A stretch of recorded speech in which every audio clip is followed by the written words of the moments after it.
muito feliz de estar aqui, porque nós estamos num encontro onde a proposta é dar uma ajustada na nossa mente, não é isso?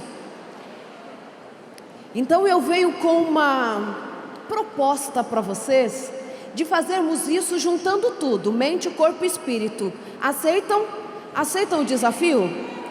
Então tá bom. Vou trazer um assunto que no final tudo dá certo, mas eu quero desafiá-las a pensar algumas coisas a partir de uma perspectiva científica, para que algumas janelas que talvez estejam aí abertas na sua mente, elas possam fechar e você possa ampliar um pouco o entendimento e até a forma que você lida com as suas demandas, ok? Então nós vamos conversar um pouquinho sobre epigenética. Fala assim, não, quase 6 horas da tarde, a gente vai falar de epigenética. O que é isso? O que tem a ver comigo? Mas você vai entender que tem tudo a ver com você. Deixa eu me olhar aqui na tela. Ver se está tudo certinho aqui. Nossa, moça, a hora que eu estava dando um close em mim aqui. Não, porque você olha assim, né? Bispa Feia e Bispa Sônia, umas mulheres lindas, maravilhosas, e você começa a arrumar o cabelo, ver se está tudo certo, né? E eu olhando para a Bispa Sônia aqui, eu falei assim, gente, será que eu tenho esse pique? Eu já vi que eu não tenho mesmo, tenho que me conformar com quem sou. Jesus me ama mesmo assim, não é? Meninas, por que eu trago epigenética para nós conversarmos? Não vou dar uma aula super difícil sobre isso não. Mas epigenética pode ser libertador para a sua vida. E pensando num subtítulo para epigenética, eu pensei em presente, passado e futuro. Por que para mim tem a ver com presente, passado e futuro? Eu vou explicar para vocês. Por que eu trago a ideia da epigenética? Primeiro, você precisa entender algo, para começarmos a nossa conversa, para você não perder o fio da meada, ok? O que é epigenética? Epi sempre significa alguma coisa que está por cima, sobre, influenciando, ok? Então você já consegue entender o que é epigenética, não conseguem? É algo que está sobrepondo a genética. É algo que está influenciando os nossos genes, a expressão deles. Entenderam a ideia? Então a nossa conversa começa por aí. Vamos falar hoje sobre epigenética e o que ela tem a ver com as suas emoções. O que ela tem a ver com a educação dos seus filhos, o que ela tem a ver com a sua história. Vamos conversar sobre isso? Para mim é libertador. Para mim é me colocar novamente no caminho certo para decidir como eu devo agir com o meu marido, inclusive. Então vamos começar essa conversa. Ele ficou desesperado porque eu vou ter que fazer assim para ele muitas vezes. O que a gente consome, o exercício que a gente faz, as nossas amizades, pode ir na cadência da fala, o que a gente come, se somos felizes ou tristes, todas as escolhas, elas vão atuar sobre os nossos genes. A expressão dos nossos genes, como eles vão se comportar, tem a ver com as escolhas que também fazemos, ok?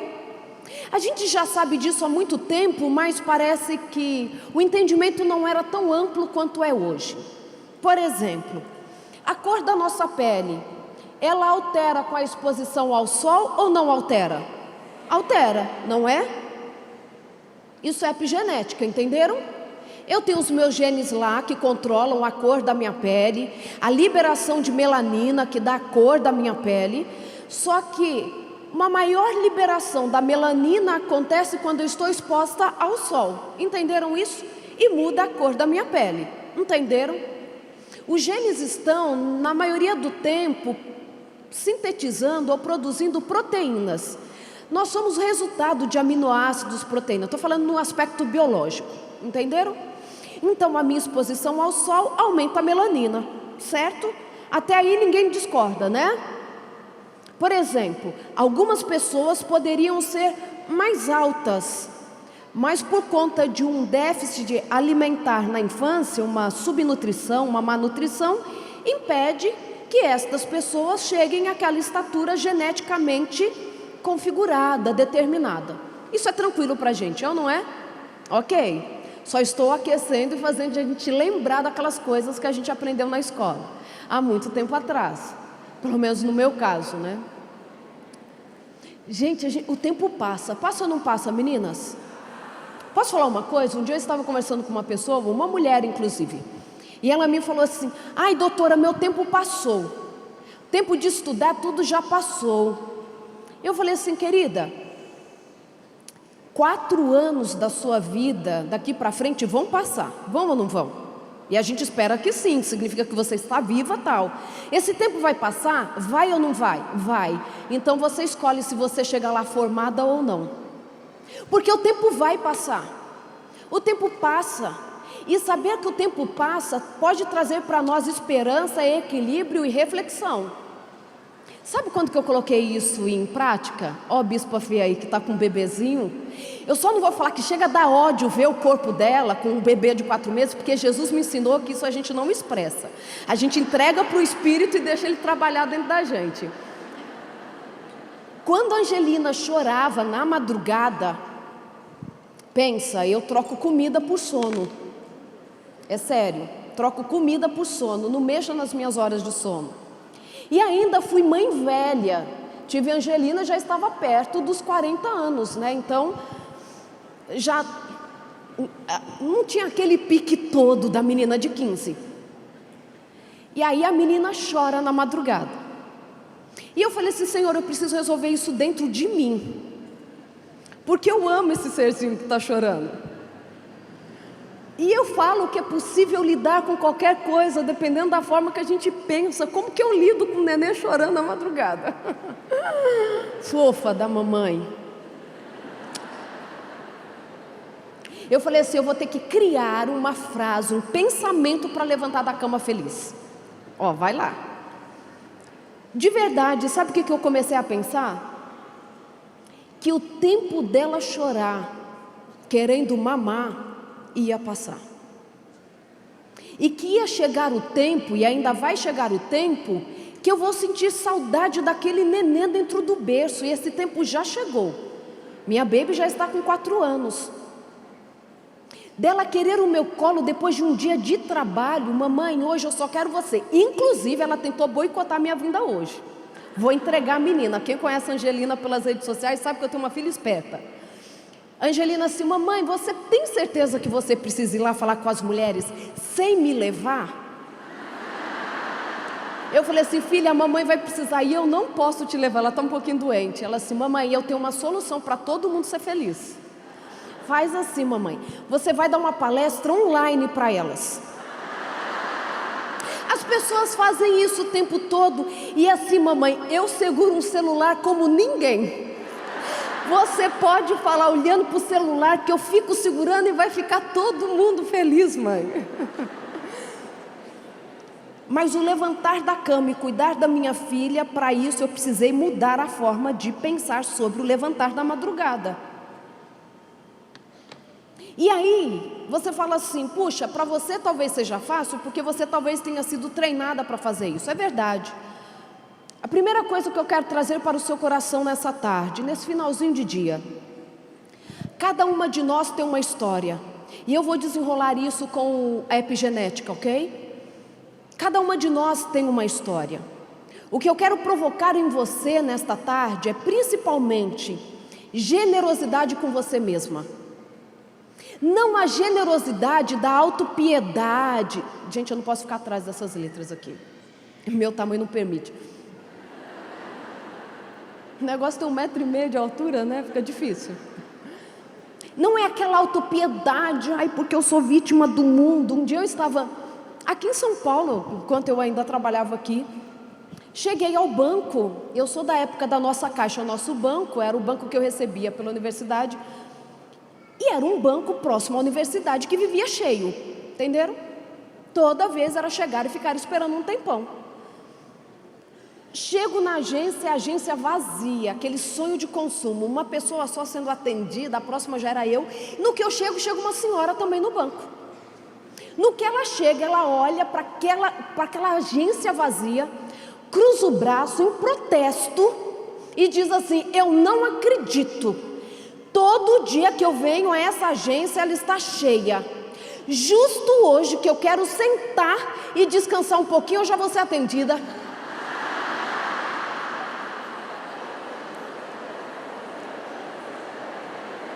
Eu falei, Senhor, muda o meu pensamento, eu não quero pensar mal sobre ela, eu não quero pensar. A mulher estava reclamando que não tinha fila. No velório da minha mãe, já contei isso nas redes sociais, alguém deve ter escutado. Minha mãe falece aos 47 anos de idade. E estamos lá na cerimônia fúnebre da minha mãe. Chegou uma mulher conhecida da minha família já por muitos anos, a senhora Autopiedade. Olhem para mim, sou sofredora. E ela olha para minha mãe, eu estava assim ao lado do caixão, recebendo as pessoas, tal. Ela para do meu lado e diz assim: feliz a Dona Beth. Achei que ela fosse começar um discurso espiritual, etc e tal, né? Feliz a Dona Beth, que está deitada enquanto eu estou aqui em pé com dor nas costas. Eu quase falei para ela, se fosse em outro momento da minha vida, eu teria falado assim: você quer trocar com ela? Que eu não faço questão. Troca. Entende? Ela estava com inveja de morto.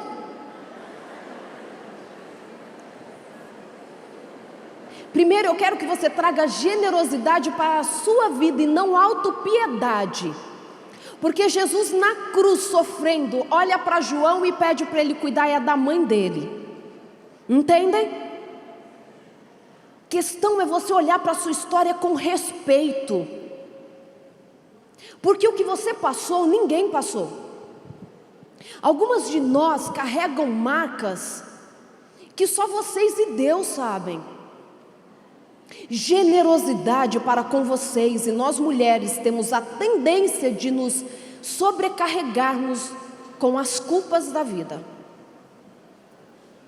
Até se o uniforme do filho não foi para a escola tão bem limpo como a gente queria, não lavamos a louça à noite, tudo é motivo da gente gerar em nós mesmas culpa. Aceite a vida em abundância que Cristo veio te trazer. Respeite a sua amiga também, aquela sua vizinha esquisita. Aceita a sogra.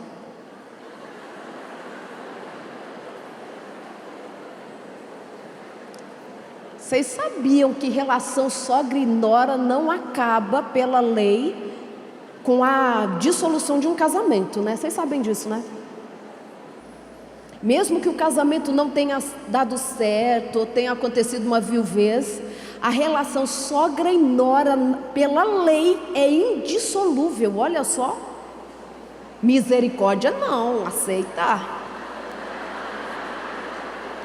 Começa a cuidar bem.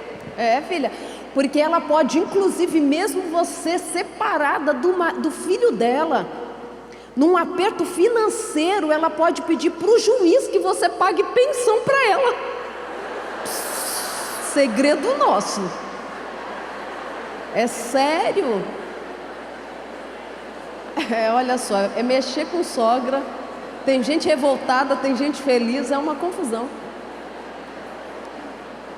Mas meninas, generosidade precisa fazer parte da nossa vida, sabe por quê? Porque a epigenética vai construindo a nossa vida. O que a gente vê em várias revistas mundiais, que genética não é o nosso destino, que a epigenética veio para mudar muitas coisas na nossa história, e também podemos fazer algumas intervenções. Aqui vai começar a nossa conversa séria. Eu trouxe alguns artigos só para vocês verem como a gente estuda isso de forma muito séria, tá? Esses estudos não são meus, mas são de colegas neurocientistas. Esse estudo, ele fala na herança transgeracional parental. O que é isso? O que você faz, vou simplificar. O que você faz com o seu filho, a forma que você o trata, pode alcançar até o seu bisneto. Pela alteração genética que você pode provocar. É tanto que esse estudo mostra que pode haver uma transmissão do comportamento ansioso e depressivo através de várias gerações. Não tem nenhuma expressão genética para ansiedade e depressão, mas dependendo da forma que você cuidou do seu filho, A alteração na expressão genética para os comportamentos, para os sentimentos, até para a produção de alguns neurotransmissores importantes como serotonina, dopamina e tal, pode afetar até o seu neto e o seu bisneto. Te lembra alguma coisa da Bíblia? Maldição, que pode ir até a 4ª geração. Por isso que algumas pessoas me perguntam assim: doutora, como é possível ser cientista e acreditar em Deus? Eu sempre respondo: como é possível ser cientista e não acreditar em Deus? Porque tudo está na palavra dele. É ou não é? Mas ao mesmo tempo, a bondade pode alcançar até 1000 gerações. A bênção que recebemos pode alcançar até a 1000ª geração. Olha a bondade de Deus sendo manifesta nas nossas histórias. E aí, quando a gente vai, por exemplo, eu gosto muito desse estudo aqui. Vocês sabem que eu sempre trabalhei com ratos, né? Minhas pesquisas sempre foram com ratos, pesquisa básica. E esse estudo ele é muito interessante. Por quê? Geneticamente, existem entre as ratas e os camundongos, né?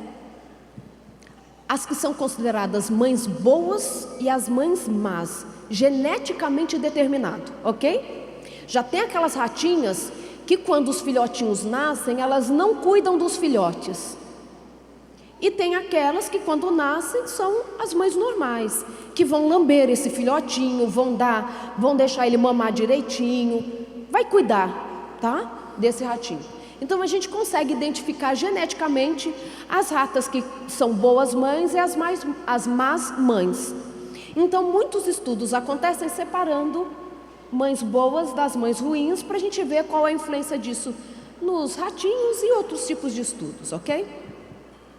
O que a gente percebe é que os ratinhos das mães más são mais vulneráveis a terem depressão e ansiedade, e a terem uma reação diante do estresse mais deletéria, mais prejudicial para a saúde deles, ok?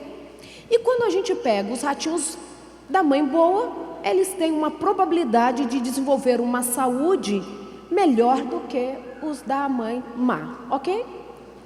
A grande questão, quando a gente vai ver epigenética, é pegar os ratinhos. Pode passar para o próximo, que eu acho que a imagem é melhor.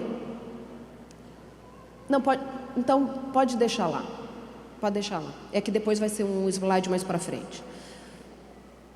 Pegar os ratinhos da mãe boa e colocar sob o cuidado da mãe ruim, e pegar ratinhos da mãe ruim e colocá-los para serem cuidados pela mãe boa. Entenderam? Então o que a gente está mudando para eles é só o meio. Não estamos mudando a genética. Entenderam isso? O que vocês acham que acontece com esses ratos quando eles são trocados? Na verdade, é o que parece que acontece com o ser humano. Aí pode passar as imagens.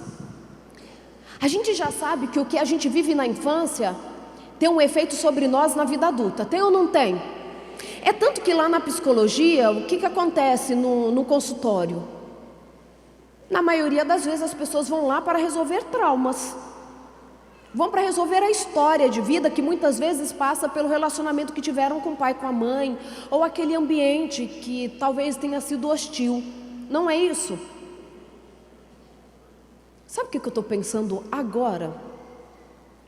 Vocês já escutaram as pessoas falarem assim: ai doutora, que risco adotar uma criança, porque a gente não sabe a genética. A gente escuta muito isso, não escuta? Esses dias eu estava comentando com uma pessoa que talvez a gente vá adotar uma criança. Não porque a Angelina quer. Esses dias eu fui para um concílio pastoral, só eu. A Angelina ficou com o pai. Quando eu cheguei, ela agarrou na minha perna e falou assim: mamãe, por favor, fala que você voltou grávida. Eu: não, filha, não. Mamãe não pode ter voltado grávida. Aí outro dia ela agarrou na minha perna e falou assim: mamãe, eu só vou ser completamente feliz o dia que eu tiver um irmão.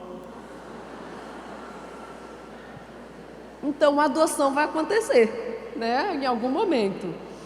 E aí uma pessoa me falou assim: doutora, mas você não tem medo de adotar, porque a gente não sabe a genética, o que passou nessa primeira infância tal.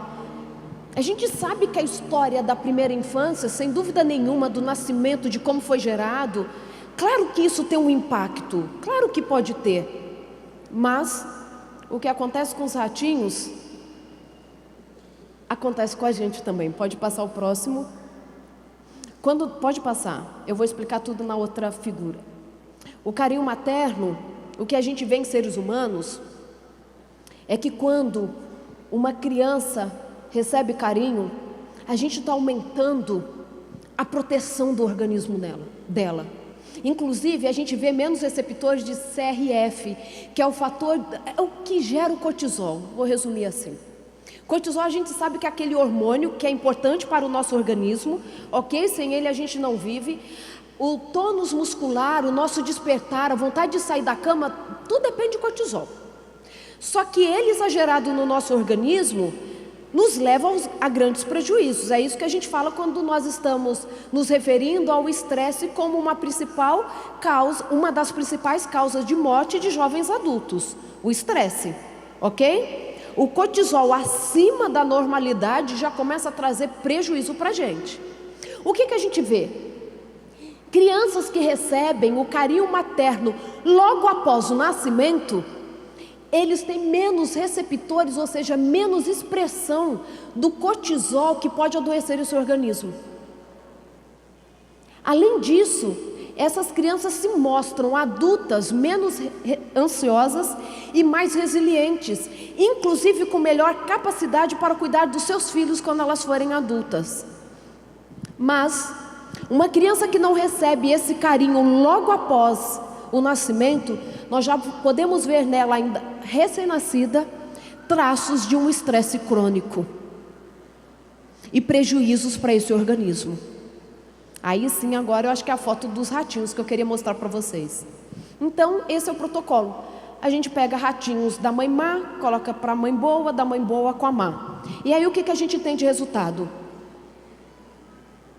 E resultado não só para a prole dela, mas para os filhos, para os netos e bisnetos, ok? Aquelas da mãe boa, aqueles ratinhos que nasceram da mãe má e que foram cuidados pela mãe boa, nós temos uma diminuição do eixo HPA, ou seja, da ativação do eixo HPA que está envolvido com o estresse, aquele estresse crônico que faz a gente adoecer, entendeu?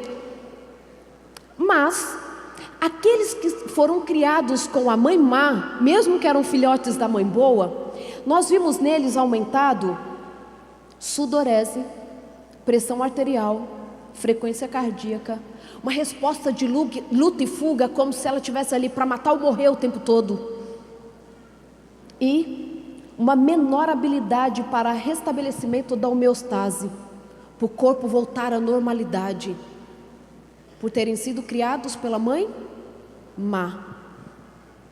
Só estou aquecendo vocês. Vamos para o próximo? O que a gente vê? Estudos importantes, esse daqui ele foi indicado para o Prêmio Nobel.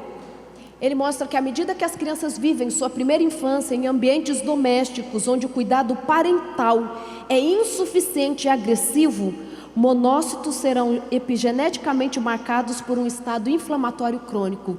Só trouxe a frase do artigo para dizer uma coisa para você. O que você tem dito para os seus filhos? Sabe, às vezes a gente acha que maltrato é só a criança que fica sem comida, que apanha. A gente vive tanto numa campanha, bate ou não bate, né? Pode ou não pode dar uma palmada no filho. E nós estamos esquecendo do que é básico. Eu acredito muito em profecia de pai e mãe. Eu acredito muito nisso. As nossas palavras têm um efeito sobre os nossos filhos absurdo. Eu acredito assim. Quando eu nasci não, eu já tinha por volta dos meus 2 aninhos de idade, eu tive um sarampo muito intenso. Os médicos achavam que eu morreria. Não morri, mas fiquei com uma deficiência visual. Às vezes eu finjo que eu estou enxergando as pessoas direito e não estou. Finjo bem, não finjo? Passei a boa parte da minha infância praticamente sem enxergar direito, não podia ficar em nenhum ambiente que tivesse luz. Eu não podia ficar nem diante da luz do sol, porque os meus olhos não permitiam. E aí, como que eu ia estudar? Eu tinha dificuldade para ler. Os meus pais me disseram assim: filha, lê para quem não tem a memória boa como a sua. Então é muito simples. A gente vai ler para você, seus irmãos leem e você decora. Para que você nasceu com essa mente maravilhosa? Pai e mãe têm um poder sobre a gente, né? E eu passei a decorar as coisas. Passei a decorar. Porque os meus pais não focaram na minha debilidade, mas na habilidade que eu poderia desenvolver. Porque eu ainda não tinha habilidade de memorizar as coisas. Mas eles acreditaram em mim. Nós estamos acreditando muito mais em médico, em psicólogo, em vizinho. Entende? Vocês estão entendendo o que eu estou falando? Nós estamos reforçando características que não deveriam ser reforçadas nos nossos filhos. Esse menino é assim mesmo, não para um minuto. Nossa, ele não obedece mesmo. Nossa, na escola todo mundo reclama dele. Não fica proferindo essas palavras diante dos seus filhos, não. Não é isso que Deus tem para eles. Sabe, Elimeleque colocou o nome dos seus filhos Malom e Quilion. Malom significa fraco, Quilion significa delicado. E os dois morreram sem deixar descendência. É tanto que Ruth acaba indo para a terra de Judá, né, para o povo de Israel, para Belém, porque ela ficou viúva e sem filho. Pensa bem no que você fala para o seu filho. A primeira infância é importantíssima para o desenvolvimento deles. Primeira infância, queridas, não foi feita para ficar na internet não, sabe? Não foi feita para isso não. Foi feita para ter o intelecto desenvolvido. Foi feita para apaixonar por Jesus. Posso falar, meninas? Estou começando a ficar à vontade. Os meninos e meninas estão sabendo de tudo, de todos os desenhos, sabem como faz slime. Mas se perguntar quem foi Sansão, eles não sabem. E é filho de crente. É ou não é? As meninas todas, o sonho é ter uma LOL, é ou não é? Daquelas que tem filhinha pequena. Eu sei porque eu tenho uma filha dessa idade. A mãe vai juntar dinheiro para dar uma de Natal para a filha, mas tem dó de comprar uma Bíblia ilustrada porque custa um pouco mais caro. É assim ou não é? A gente tem que parar de brincar que faz parte do povo de Deus. A gente tem que parar de brincar que esse mundo está bom demais para os nossos filhos crescerem. Qual é o primeiro alimento dos seus filhos, meninas? Eu sei que a correria é grande, e eu faço parte dessa correria e luto contra ela todos os dias. Mas essa correria não pode tirar o culto familiar da casa de vocês. A gente não está mais lendo Bíblia com família. Aí os nossos filhos acham até estranho quando chega aqui e está cantando, louvando, levanta a mão. Lá em casa parece que não é isso que acontece. O que está acontecendo na sua casa? Quando você chegar lá à noite, você vai contar para o seu filho, para o seu marido, o que Deus te revelou aqui? Ou vai chegar lá e já ligar na novela para assistir? E calma que eu vou terminar antes de começar. Não precisa sair antes. Chegou o tempo de vivermos a coerência do Evangelho na nossa vida. Sabe por quê? O mal nunca venceu o bem. Mas você escolhe de que lado você quer ficar. A gente fala que é de Jesus, que o nosso casamento é de Jesus. E como dizem, fica seduzando no Instagram.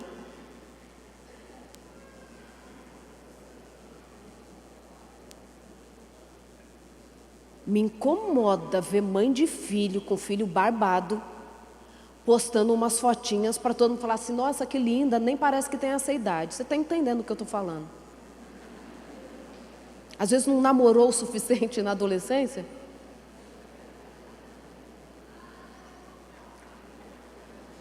É a coerência do Evangelho, queridas. Hebreus 12 fala que nós estamos rodeadas de uma nuvem de testemunhas, sabe? A começar pela nossa casa. Eu insisto em dizer isso e quero chegar lá em nome de Jesus. Que a mulher que a minha filha vir aqui falando, que o meu esposo vir eu aqui falando, seja a mesma que eles encontram em casa. Senão não faz sentido. Não faz sentido. Porque quem sonda o nosso coração é Cristo. E Ele sabe da intenção do nosso coração. Já foi o tempo que ser crente era vergonha, né? Eu pelo menos sou dessa época, que a gente tinha um pouco de vergonha na escola de ser crente.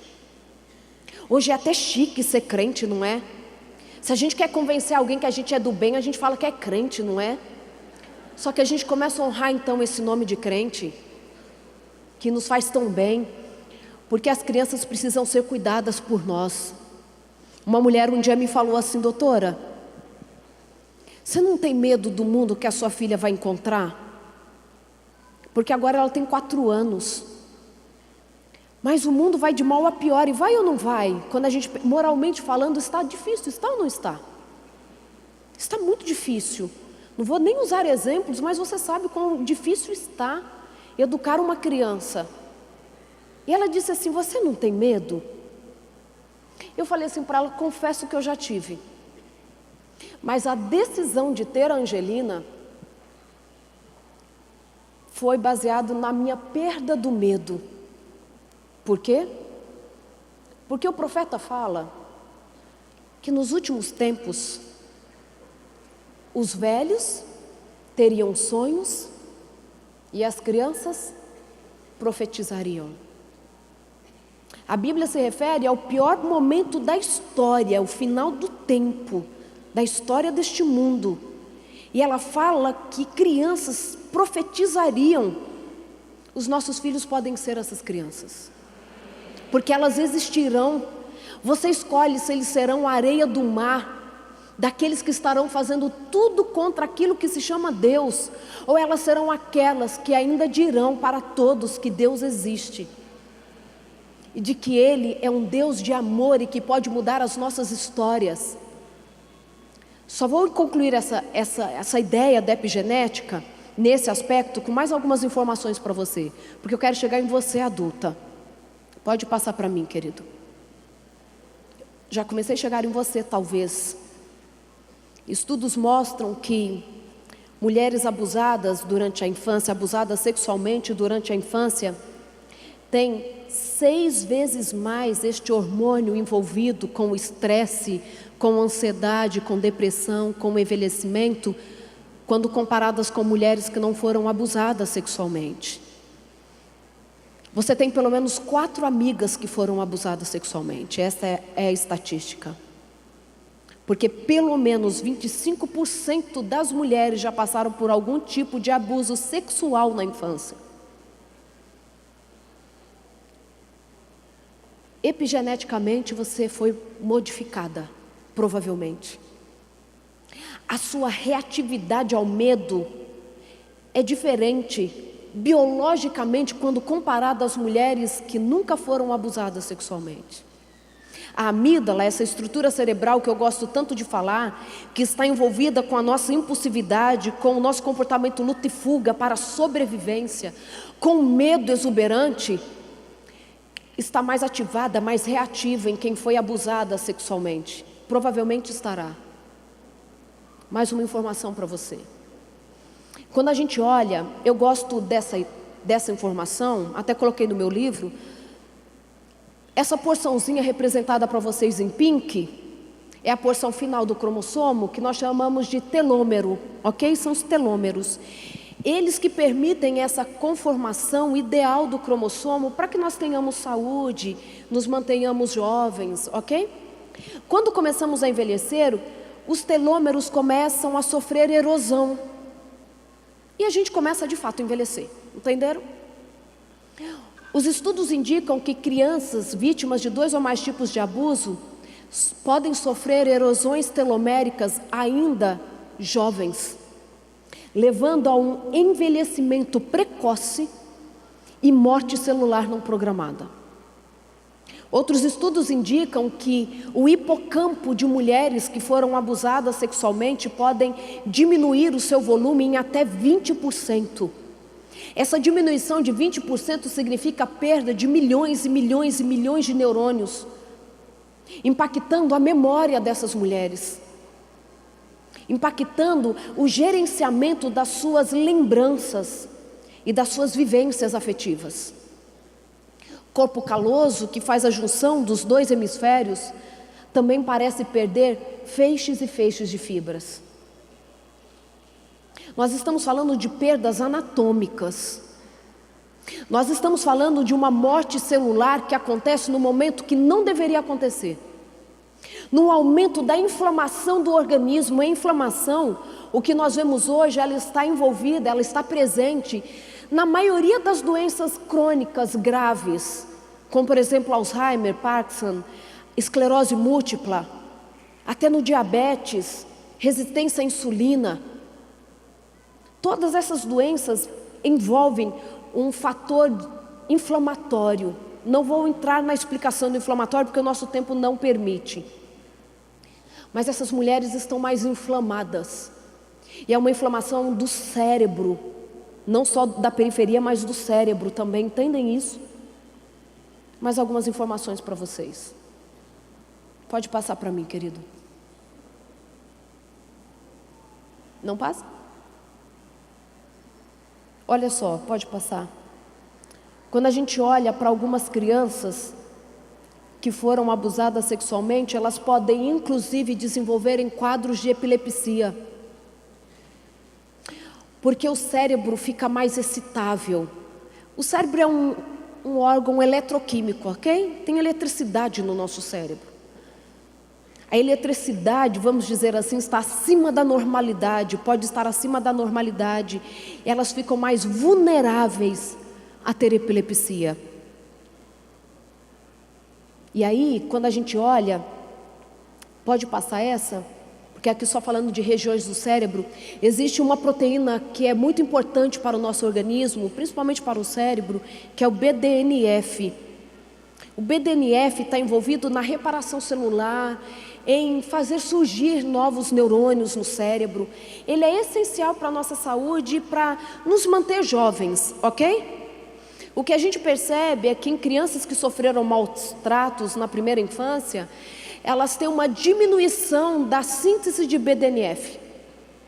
Vocês estão entendendo a importância disso? Vocês estão entendendo a importância de proteger os nossos filhos dos maus tratos, do abuso sexual? De fato abraçarmos as campanhas que dizem que criança precisa ser bem tratada, bem cuidada. Não estou falando da negligência de deixar a criança fazer tudo o que ela quer fazer, que isso também é maltrato para o desenvolvimento. Entendem isso? Estou liberada para mais um desabafo? Às vezes as pessoas me perguntam assim: doutora, TDAH existe? Transtorno de déficit de atenção e hiperatividade? Existe, porque alguns estudos saíram, não estudos, né? Algumas coisas na mídia falando que essa doença não existe, que foi inventada para vender medicamento, tal. Não é verdade. O transtorno existe, mas existe o TDAH e existe também a falta de educação. Os dois. Tem criança que não tem TDAH. Não está faltando nenhuma coisa lá no cérebro dela, está faltando mãe e pai. Pronto, falei.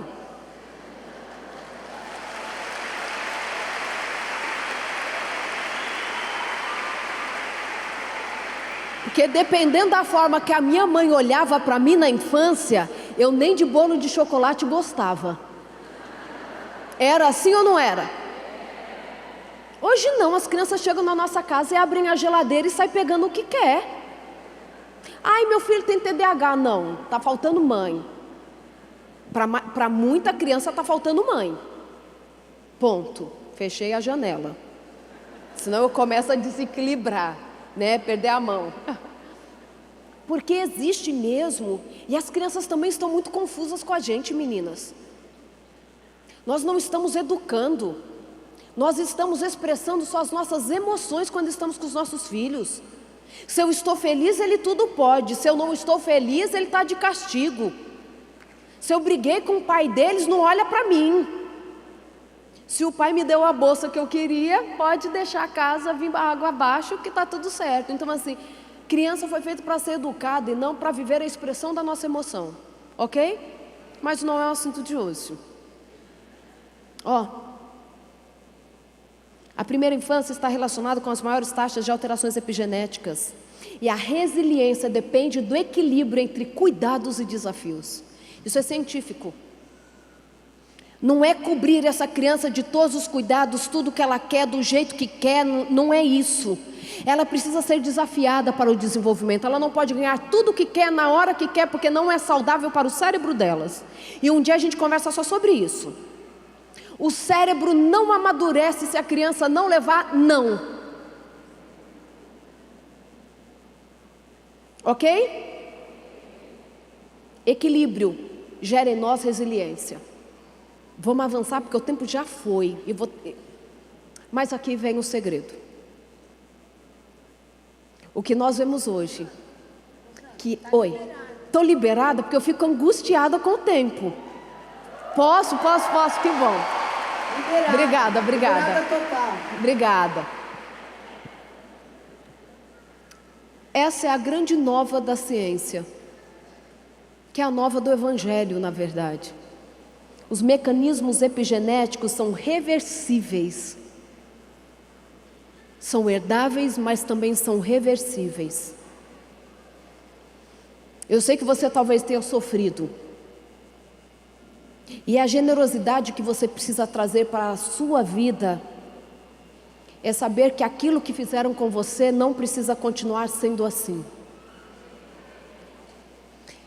Porque talvez o pensamento de morte, de menos-valia, para que eu nasci, podem ser banidos da sua vida. Porque a epigenética, ela pode ser mudada pelas escolhas que fazemos ou pelas verdades que encontramos. A superação não é nada mais, nada menos do que isso. Você acreditar que uma história pode mudar, respeitando o ritmo da mudança, respeitando os entraves do caminho, respeitando no aspecto de não desanimar, entendeu? Não é sentar e alisar a pedra. Não é nesse sentido. Mas saber que ela existe, que vai exigir de você mais esforço para transpor aquela pedra. Entenderam a ideia? E aí, meninas, aquelas que me conhecem sabem que eu sou muito prática para as coisas, né? Vocês sabem que maus tratos da infância aumentam a inflamação, que podem modificar o nosso cérebro, que pode diminuir o BDNF, que é tão importante para a nossa saúde. Mas o que você pode fazer hoje para começar a reverter isso? Prático. O que você tem que sair daqui hoje pensando, pelo menos para um dia tomar uma decisão? Minha vontade é que você tome essa decisão hoje. Muitas. Vou apresentar rapidamente somente 3, mas vai ser correndo mesmo, porque eu quero falar outras coisas. Uma delas você já sabe do que eu vou falar. Ou o silêncio de quem não entende nada. Mais QV Fit. Mais QV Fit, não é? Exercício físico. Meninas, deixa eu falar uma coisa em nome de Jesus para vocês. A gente gosta muito de João 10, versículo 10, não gosta? Eu vim para que tenham vida e a tenham em abundância. O versículo 9 fala que o inimigo veio para quê mesmo? Matar, roubar e destruir, não é? Ele tem o desejo de nos matar, tem ou não tem? E o que ele faz? O que ele tem roubado da gente? Tempo. Tem ou não tem roubado o nosso tempo? Porque a gente não tem tempo para nada. Ou vocês estão assim, nossa, já é quinta-feira, já não tenho mais nada para fazer. Agora, sexta, sábado e domingo só vou curtir, inventar alguma coisa, porque não sobrou nada para fazer.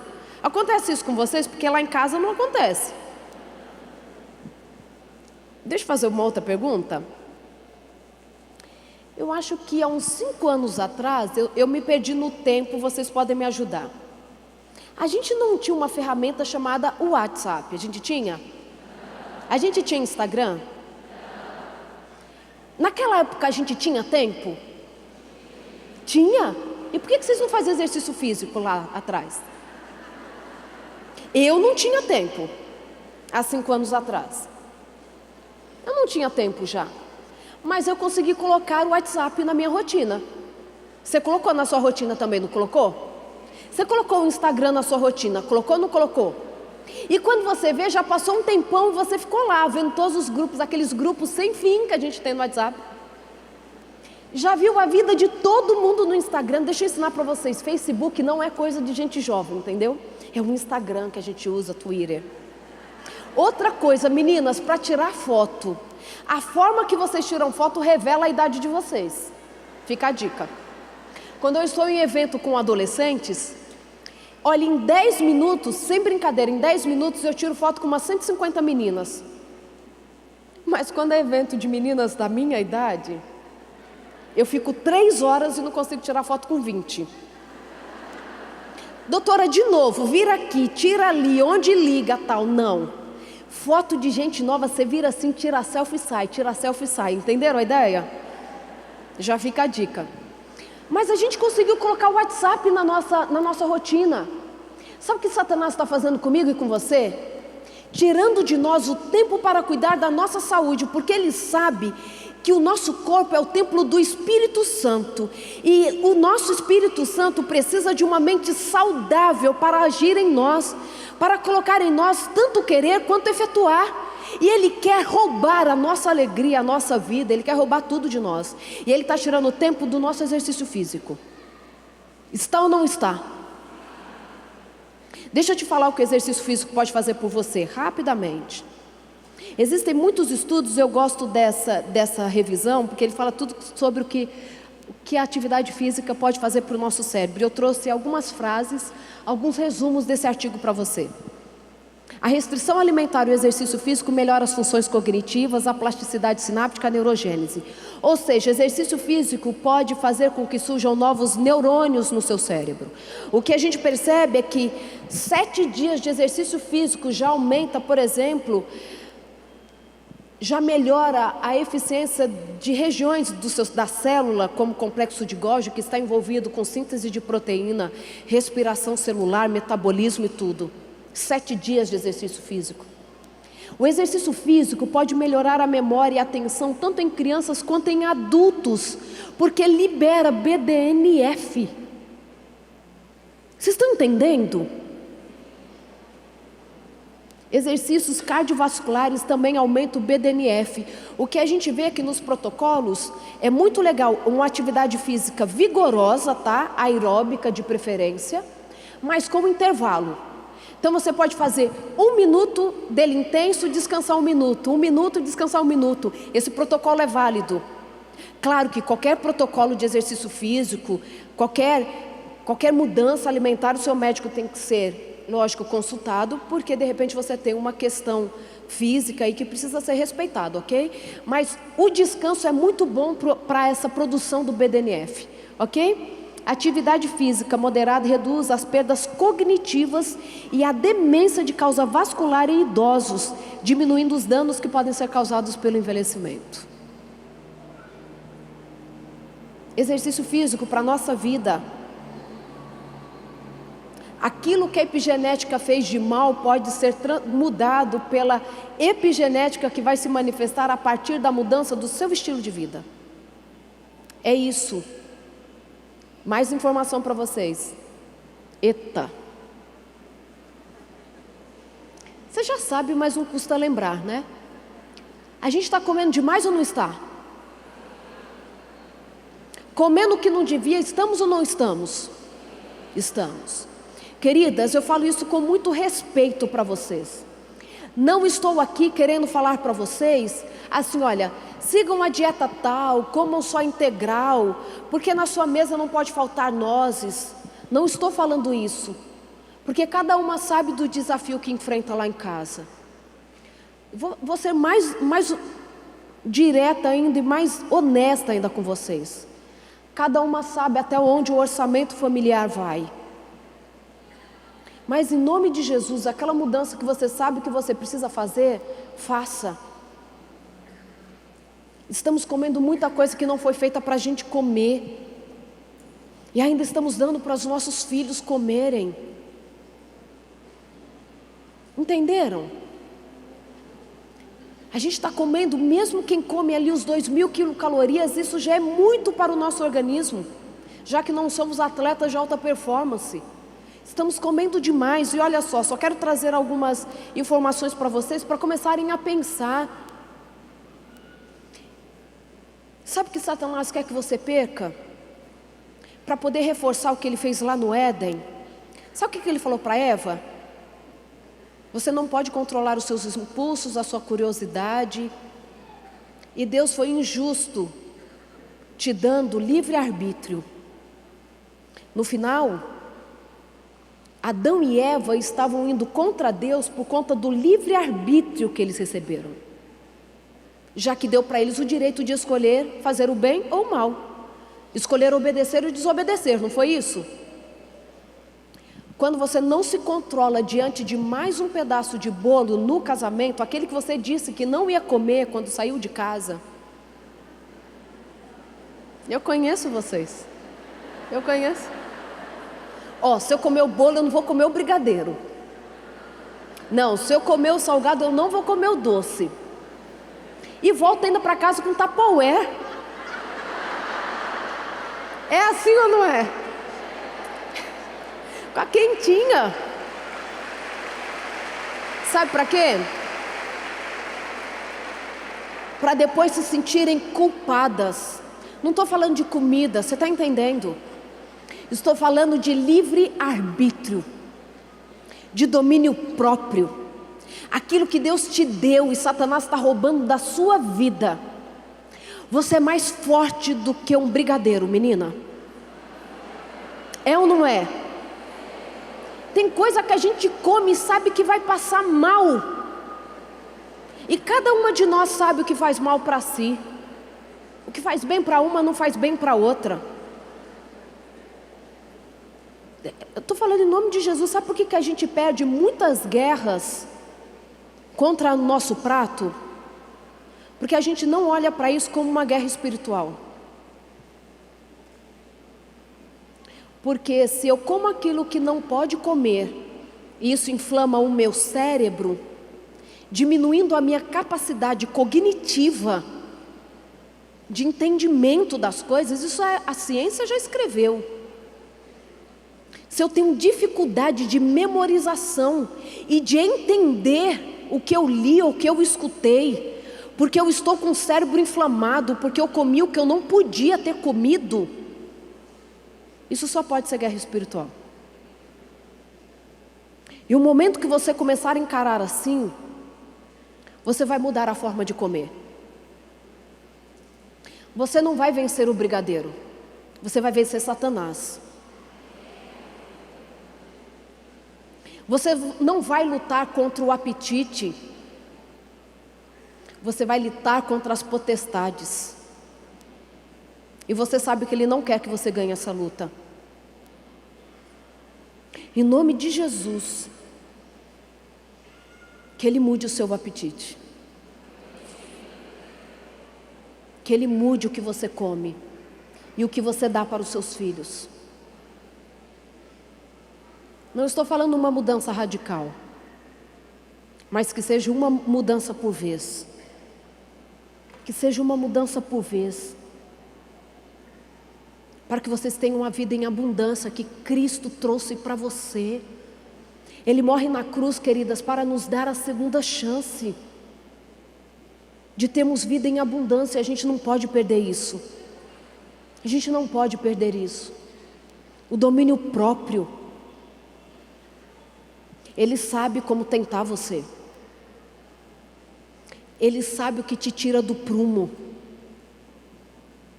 Por favor, mesmo que você esteja no deserto, seja vencedor como Cristo foi. O foco dele não estava na comida.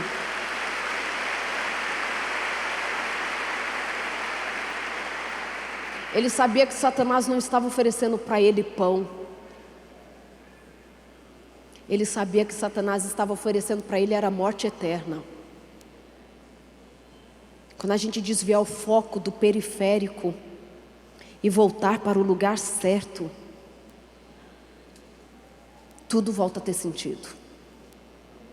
A gente consegue mudar muita coisa na vida. Falo isso porque eu estou na mesma luta que vocês, viu? Mas estamos na luta mesmo. Mas estamos do lado vencedor. E Ele vai nos fazer vitoriosas em tudo que formos enfrentar. Só trago essa foto para exemplificar para vocês. Estudos muito interessantes acontecem, mostrando que os macacos que tiveram o A e o B é o mesmo macaco. Vocês conseguem perceber que ele está mais envelhecido do que o C e D. Conseguem ver isso? Para quem consegue ver a imagem? Ou olha para aquela fotinha ali, ó, de cima. É muito visível que o da direita está mais envelhecido que o da esquerda, não é? Ambos têm 26 anos e 10 meses. Ambos. A única diferença entre eles não foi nem a qualidade da comida. Ambos comiam comida saudável, tá? Que o veterinário que cuidava deles fez todo um cardápio.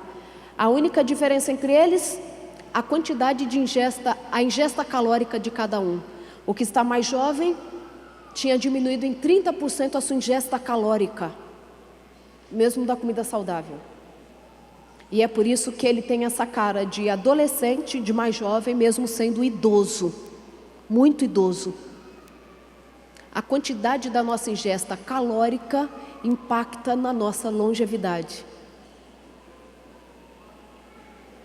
A gente não precisa comer como se não houvesse o amanhã. Essa é a frase que resume isso tudo.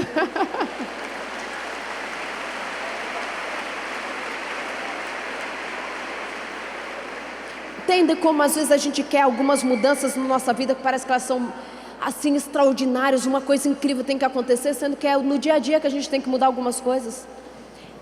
Isso tem impacto epigenético sobre nós. Porque para o código genético, os macacos morrem por volta dos 22, 23 anos de idade, entende? O estudo não era nem para ver quantos anos eles viveriam, mas o impacto para a qualidade de vida, diminuindo o câncer, doenças mesmo que são crônicas. Mas o que se percebeu é que com a mudança alimentar, eles passaram a média de vida. Inclusive tem macacas desse grupo que chegaram a 33 anos de idade, sendo que a média eram 22, 23 anos. Olha só. Pensa para nós. Passa para o próximo, acabando. Olha só. Mesma idade, os da dieta regular, 3 vezes mais taxa de diabetes e artrite, 2 vezes mais de câncer e de doenças cardíacas. Entendem como a gente está caindo em muitas armadilhas do mal? Viver sozinho também é prejudicial na velhice. A falta de convívio social parece ser mais prejudicial do que a hipertensão e o diabetes na velhice. Eu estava lendo alguns artigos de CEF colaboradores e eles são especialistas em felicidade. E eles chegam à conclusão que para você ter felicidade e mais saúde, você precisa ter 5 amigos felizes.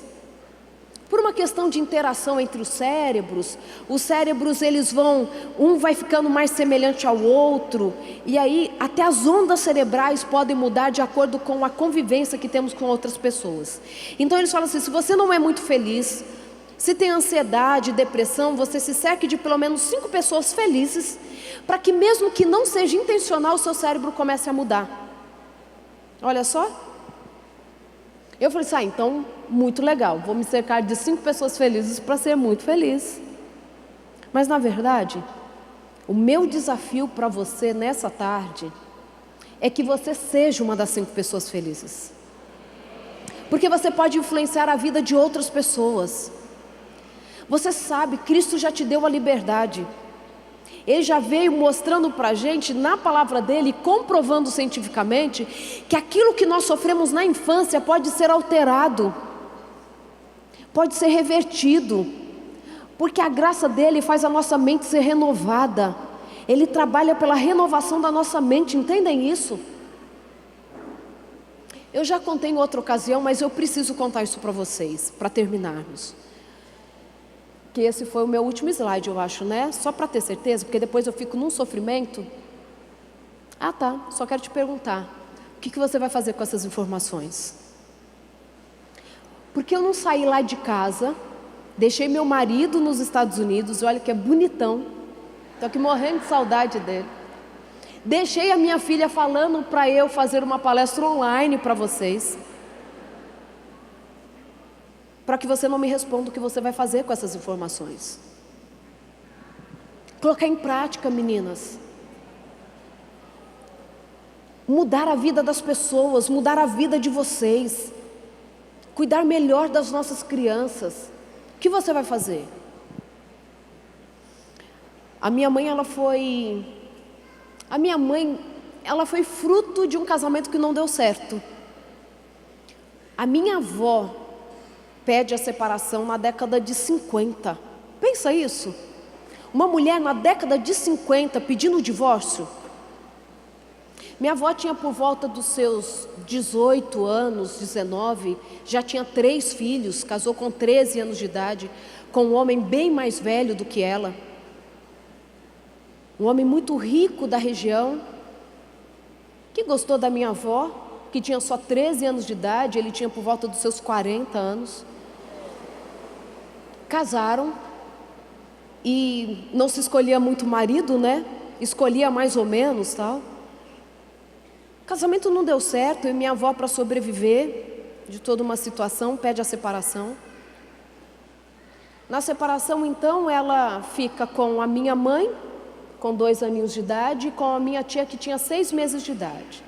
O meu tio mais velho fica com o pai, a quem eu não conheci, esse meu tio. Minha avó, então, decide sair do Paraná, onde ela morava, onde a minha mãe nasceu, e decide mudar para São Paulo para tentar a vida. Com 2 crianças, super jovem, vem para cá.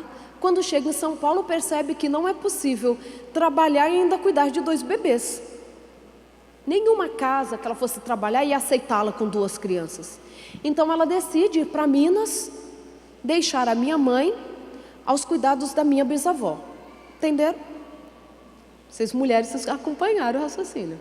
Se fosse outro público, eu teria dúvida. Mas mulher, porque a gente consegue trocar de assunto, voltar, não é assim? Então a minha avó vai para Minas com a minha mãe de 2 aninhos de idade. Chega lá, todo mundo já sabia que a minha mãe ia ficar lá sob o cuidado da minha avó, ok? A minha bisavó pega a minha avó pega a minha mãe, coloca sentada no banquinho da sala e diz assim: Betinha, fica sentadinha aí que eu estou indo na cozinha buscar uma boneca para você. E você já sabe o que a minha avó fez. Saiu pela porta dos fundos para nunca mais voltar. Fez isso por necessidade. Não julguem a minha avó por conta disso, e o foco não é ela, ok? A minha tia-avó, que viu toda aquela cena, falou que a minha mãe ficou ali sentada esperando a mãe voltar. Quando percebeu que a minha mãe não voltava, desceu do banquinho, com 2 aninhos de idade, desceu do banquinho, foi até a cozinha procurar a mãe, não achou a mãe, saiu pela porta dos fundos, procurou no quintal, não achou, deu a volta na casa, entrou pela porta da sala e ficou fazendo esse caminho por muito tempo procurando a mãe e a irmã. E quando percebeu que a mãe e a irmã também haviam desaparecido, já que ela já havia perdido o pai e o irmão, as pessoas falam que a minha mãe parou de falar. Minha mãe volta a falar aos 7 anos de idade. Ela era a mudinha da vila. Meu pai, que a conheceu desde criança, fala: não, sua mãe era a mudinha da vila.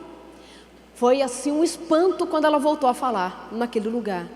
Tamanho foi o trauma, porque ela perdeu ao mesmo tempo todo mundo. Até a casa que ela morava, o estado que ela morava, para ser tudo novo na vida dela. Por melhor que a minha bisavó cuidasse dela, era um ambiente hostil, no aspecto de não ter a mãe. Enfim, essa história tem muitos desdobramentos, mas um dia, eu estava próxima já de casar e eu fiz uma pergunta para minha mãe. Eu falei assim: mãe, como a senhora consegue ser a melhor mãe do mundo, sendo que a senhora não foi criada pela mãe da senhora? E como a senhora consegue ser uma pessoa tão boa para as pessoas, sendo que a senhora foi rejeitada por muita gente? Como a senhora conseguiu ser essa mulher que a senhora é? A minha mãe era o equilíbrio em pessoa. Eu não consigo ter uma recordação da minha mãe gritando dentro de casa. Não tenho recordação. E nós estávamos conversando sobre isso e a minha mãe me respondeu algo que me marcou muito. Minha mãe me disse assim: filha, eu sou a pessoa mais indicada para ser a melhor mãe do mundo, porque eu sei o quanto uma mãe faz falta. Eu sou a pessoa mais indicada do mundo para cuidar dos outros, porque eu sei o quanto a rejeição dói. E naquele dia, a minha mãe me ensinou a maior lição da minha vida, que é possível viver a abundância na falta. Sabe, meninas, Deus não escreveu uma história de derrota, de desgraça, de abandono para você. As pessoas podem ter escolhido isto para você, ou as circunstâncias podem ter te levado nessa direção. Mas Deus não quer que continue sendo assim. Ele quer a renovação da nossa mente. Porque a gente não muda o passado. A gente não vai lá e conserta. A gente não vai lá e evita que o abuso aconteça. Que sejamos aceitos pelo pai e pela mãe. Que quem amamos não morra.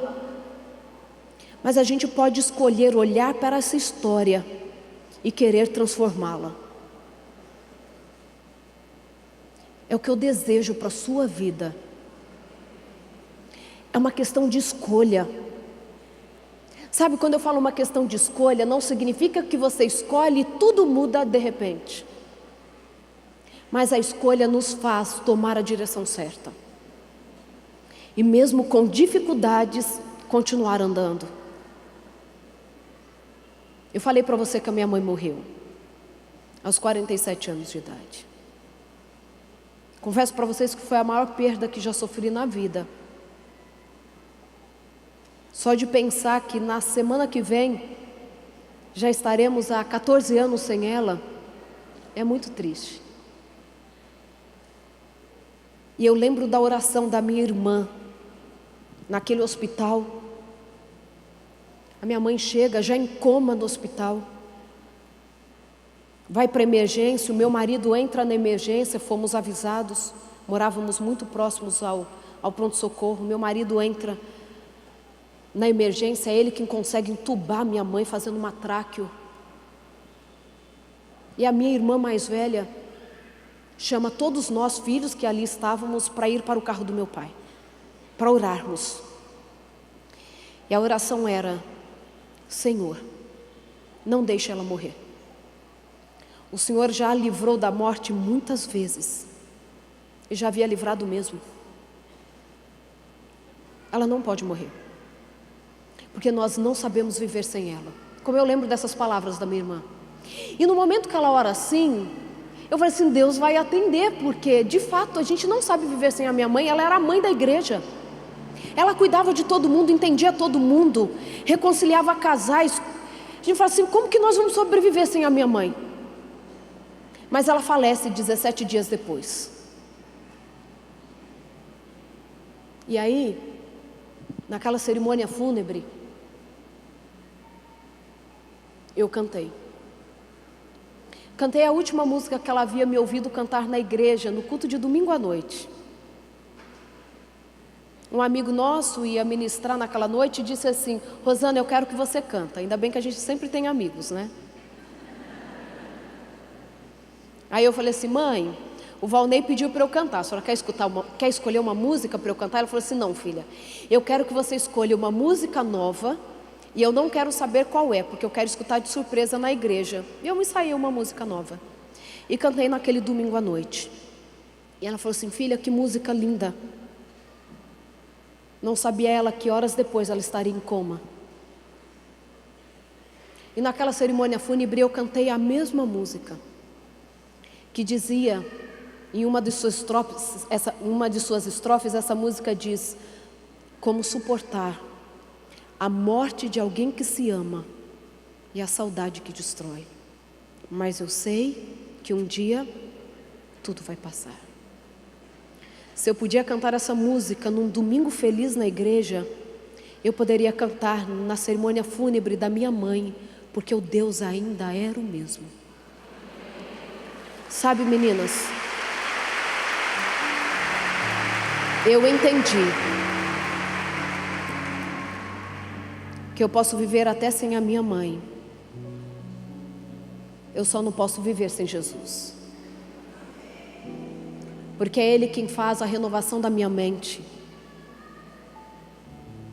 É Ele quem me muda quando Ele diz para mim o que eu devo comer, o que eu não devo, que eu preciso fazer exercício físico, que eu preciso dormir, que eu preciso perdoar, porque perdoar também renova a mente.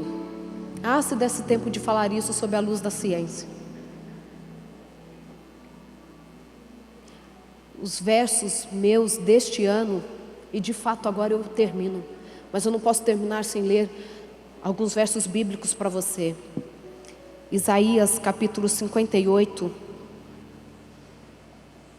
a partir do versículo 11, da metade do versículo 11, que diz assim: sua vida começará a brilhar na escuridão, sua vida sombria será banhada na luz do sol, e sempre mostrarei a você o melhor caminho. Darei a vocês vida plena até num lugar vazio, músculos firmes, ossos fortes. Vocês serão como um jardim bem regado, uma fonte viva que nunca seca. Vocês, e talvez isso sirva para você que traz traumas, que traz rejeição, e eu vou colocar para você agora: você usará o entulho do passado para construir de novo, reconstruirá sobre os antigos alicerces da sua vida. Vocês serão conhecidos como aqueles que reparam qualquer coisa, restauram ruínas antigas, reconstroem e renovam, tornam a comunidade habitável outra vez. Isso é epigenética. Isso é a mudança da sua história, a mudança da sua casa, a mudança das gerações que virão a partir dessa história que você vai permitir que Jesus mude. Vocês serão conhecidas como aquelas que reconstroem qualquer coisa. Não estou pedindo para você esquecer o seu passado. O convite de Cristo por meio do profeta Isaías é: eu quero que você reconstrua sobre os antigos alicerces da sua vida. A minha mãe reconstruiu sobre os antigos alicerces da vida dela. Ela conseguiu ser para nós a mãe que ela não teve. Ela conseguiu ser uma esposa do sonho, sim. Você não recebeu o abraço? Você é a pessoa mais indicada para abraçar o seu filho, porque você sabe o quanto o abraço te fez falta. Eu não falo eu te amo porque o meu pai nunca me disse. Então fale para o seu filho: rompa com essa epigenética da maldição da sua casa.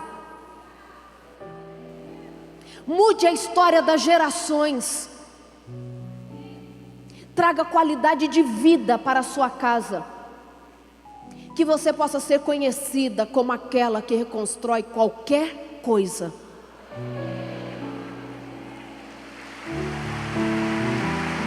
Não se baseie nas probabilidades. Não se baseie na estatística ou na história das pessoas. A sua base precisa ser a rocha que é Cristo. Eu sei que a boa obra que Ele começou em você, Ele vai completar. Eu sei que você que talvez esteja aqui a trabalho, para nos dar segurança, conforto, nos atender numa emergência. Deus está dizendo para você que Ele tem uma nova história para a sua vida. Que você vai reconstruir sobre os alicerces antigos, sobre as ruínas da sua vida. Estamos vivendo a plenitude dos tempos, meninos e meninas, porque existem muitos meninos conosco. Estamos vivendo na plenitude dos tempos, onde temos conhecimento científico suficiente e onde o mundo está aberto sim para escutar sobre Cristo.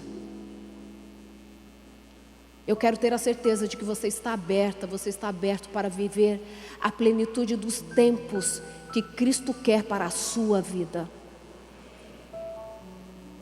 Eu quero orar com você para terminar esse momento. Você pode continuar sentada mesmo ou ficar em pé do jeito que você quiser ficar. Eu quero que renovemos a nossa aliança com Cristo, pedindo a Ele restauração. Você pode ficar em pé e eu vou ajoelhar em nome de todas nós para suplicar a Ele aquilo que está no seu coração.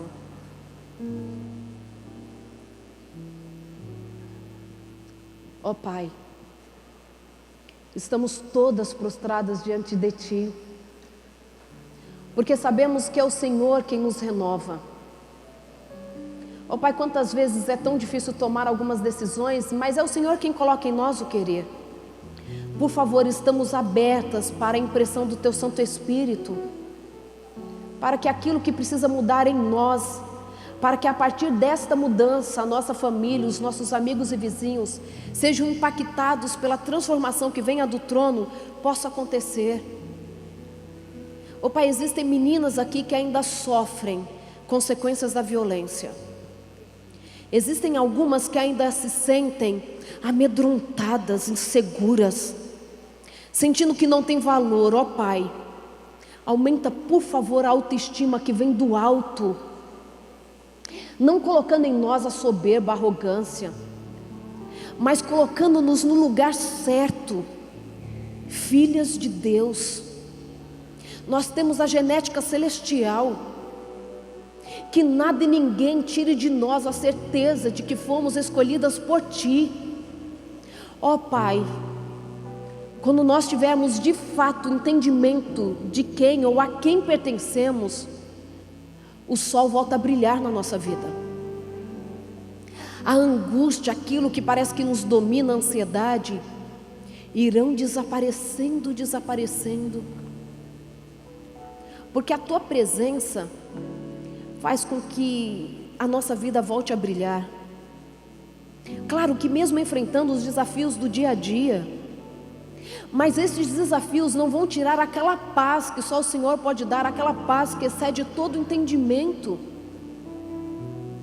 Ó Pai, da mesma forma que Tu foste capaz de estar estendido numa cruz e ainda olhar para nós e dizer assim: Senhor, perdoa-os porque eles não sabem o que fazem, que esta mesma paz possa inundar a nossa vida, que esta paz possa nos colocar nos Teus caminhos, que esta paz possa gerar em nós a necessidade de cuidar deste corpo que é o templo do Espírito Santo. Senhor, nós queremos mais qualidade de vida para honrar o Teu nome.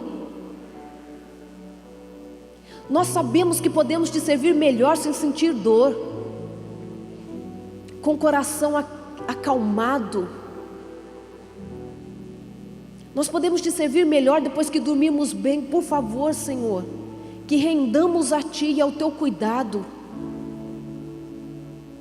que possamos acreditar no Teu plano. Que fizeram conosco é muito pequeno perto daquilo que o Senhor já faz por nós e ainda quer fazer.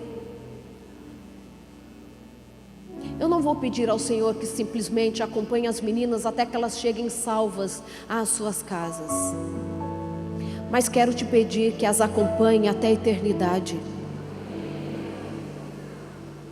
e que elas, ao gozarem da eternidade, possam ter a certeza de que toda a família delas também estará lá. Proteja-nos, cuida das nossas vidas, cuida das nossas casas, nos faça mais do que vencedoras em Cristo Jesus, aquele que morreu em nosso lugar na cruz, dando-nos livre acesso ao Teu trono de graça, E é em nome desse Cristo que pedimos e agradecemos. Amém. Amém.